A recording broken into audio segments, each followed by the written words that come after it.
We have some massive news, as Dean Letourneau has been absolutely tearing up development camp. We also have Joonas Korpisalo and Max Jones both speaking out about joining the Bruins, and this is making me feel a lot more comfortable about the Joonas Korpisalo trade. We also have one final thing. Could the Bruins be making one more boom or bust signing in Filip Zadina? I'm going to be talking about all of these topics here in this video. Before we get into it, though, we know since 75% of you guys watching right now are not subscribed to the channel. If you're looking for a spot to get all of your Boston Bruins news throughout this offseason, you're in the right spot. Make sure to hit the sub button, because we have a lot of stuff coming your way over the next coming days and weeks. And the offseason is just getting started, and we're going to see a lot more crazy moves from the NHL and the Bruins, and you won't want to miss it. I'll be keeping you updated, like I said, with everything that we have to offer. But let's get into our first topic here, which is Max Jones and Joonas Korpisalo have both spoken out about joining the Bruins. And this is some big stuff that we want to hear here, especially coming out of both of these guys. Two of the guys that we didn't really think would have a major impact on the Bruins as much as we would like to have them this year. But what I'm seeing, I'm seeing something that could really work out in the Bruins' favor. So I'm going to start out here with Max Jones, one guy who a lot of people are very happy with. Sorry, wrong screenshot. This one right here. Sorry about that. There we go. My apologies. A lot of guys have spoken to me about Boston. I've heard nothing but amazing things. It was kind of always in the back of the head when you're thinking about somewhere that you'd like to play. So Max Jones kind of coming out, just continuing to be on the good side of Bruins fans, continuing to already become a fan favorite, and state that, Boston was always in the back of his mind as somewhere he'd like to play. And this is what makes me really happy. It's always a better situation when you see a player play somewhere they always wanted to. They play better, they feel better, and it just makes their whole game and contract length better. And this is what I'm really excited to see. A lot of people are loving Max Jones already from what we're seeing on Twitter, from what we're seeing just about everywhere. And this is exactly the type of guy the Bruins needed. As I said in the last video, trying to replace Pat Maroon, trying to replace Jacob Lauko, put them two players into one, and you kind of get a Max Jones. So I'm very excited to see what he's going to start out like in game one, whenever he does play his first game. I really can't wait. But Joonas Korpisalo also had this to say, which is a bigger part of what I want to discuss here. And this is what he had to say. Obviously, it's a shock. Throughout the day, I started processing it, and then it all, out of all the excitement, it went through the roof. And having a talk with Bob Cessna, goalie Bob, obviously, he's done his research. I'm super excited to get to work with him. And that's one thing that I think is going to be very, very good about Joonas Korpisalo, is having goalie Bob at his disposal. We saw what he could do with Ullmark, although Ullmark wasn't coming off as bad of a season as Korpisalo was. He wasn't the guy he is today. And that's one thing that really changed about Ullmark in his time with the Bruins, and will continue to be for his entire career. This is what we've seen from Ullmark in his time with the Boston Bruins. As you can see, with the Buffalo Sabres and the Boston Bruins, it's good numbers. Very, very good numbers. As you can see as well, the first year with the Bruins had that .917 save percentage, .245, and then coming off of 263 goals against a .917 save percentage as well in Buffalo. And then we know the year later, gets that Vezina, really, the all-star season that he wanted, he expected, he really had hoped for in his career. And after that, his career really changed, the path that he has taken with the Bruins. And now, obviously, he's probably going to do the exact same thing with the Ottawa Senators. And that's what I'm really excited to see about Joonas Korpisalo. These are what we're seeing with Korpisalo here in his whole stats. I'll pull it up on a bigger screenshot here so you can see it.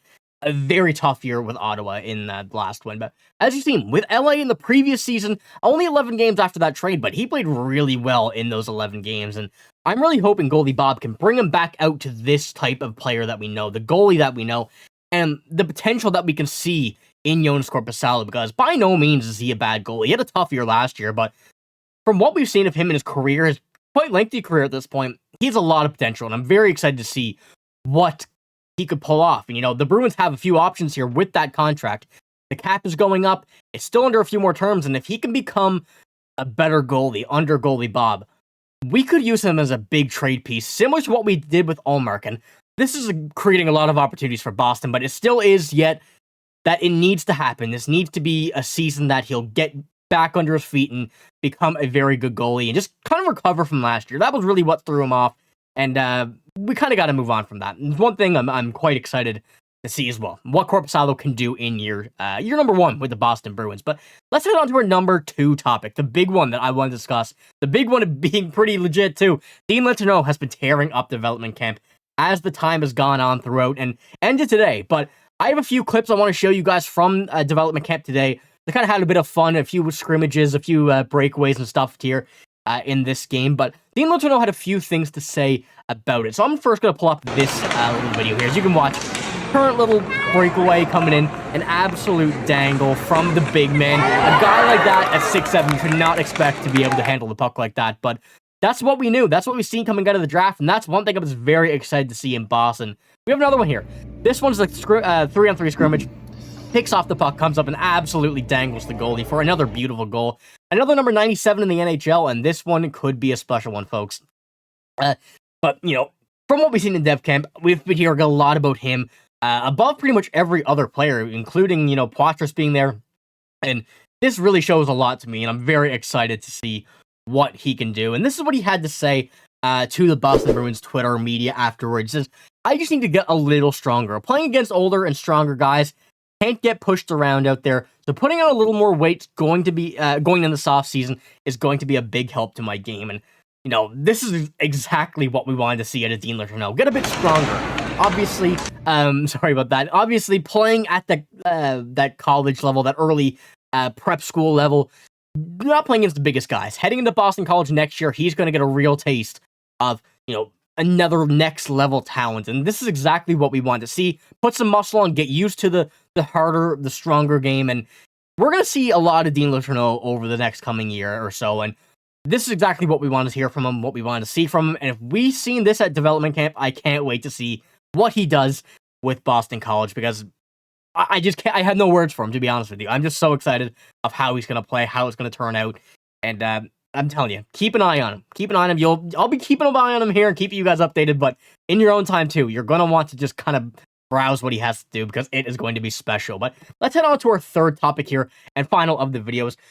Should the Bruins make this boom or bust signing? And, you know, this is a pretty interesting one. You know, the Bruins really didn't do all too much in free agency. They got the guys they wanted. They got the two in Lindholm, in Zadorov, or Zadorov, for those who want to comment. It's the same thing. It's just the way I speak. But the two big ones they wanted. And those two were the real highlights of this one. But could Filip Zadina be an option for this team? And a guy who really didn't get all of a chance in Detroit, went to play with San Jose. San Jose did not qualify him for an RFA, so he's now a UFA. Anybody can sign him. 24 years old, a $1 million cap hit on the last contract, and I can see a similar one. You know, Zadina still hasn't really proved himself, but from watching him live with the Mooseheads and watching what he can do, I see a lot of potential in him. Still, time is ticking, and that's one thing that the Bruins, I think, are going to realize, going to pay attention to. The time is certainly ticking for him to kind of get this going, but could the Bruins give him a chance?